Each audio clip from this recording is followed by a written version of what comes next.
నేను ఇక్కడ నుంచి బయలుదేరి సముద్రం మీదుగా ఎగిరి వెళ్ళిపోతుంటే కొన్ని వేల సంవత్సరముల నుంచి ఈ పర్వతాల మీద పెరిగినటువంటి మూకటి వేళ్లతో ఉన్నటువంటి చెట్లని పెకల్చిన పొరవ వేగానికి నాతో పాటు సముద్రం మీదుగా తీసుకునిపోయి విడిచిపెట్టగా నేను నాతో పాటు తీగలు, లతలు, పువ్వులు, చెట్లు ఎగిరి వచ్చేస్తాయి. ఏకకాలమునందు కొన్ని వేల మందిని వర్జించండి. నేను అదృశ్యమై పైన ఆకాశంలో వెళ్ళిపోతుంటే కింద నిలబడి సమస్త ప్రాణులు నా యొక్క గమన శక్తిని చూడగలరు. నా గమన శక్తి అలా ఉంటుంది. ఇంతమంది చూస్తుండగా ఎగురుతాను.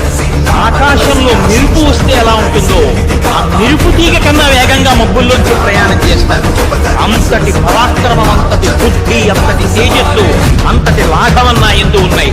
నేను వెళ్లి సీతమ్మ తల్లి దర్శనం తప్పకుండా చేస్తాను.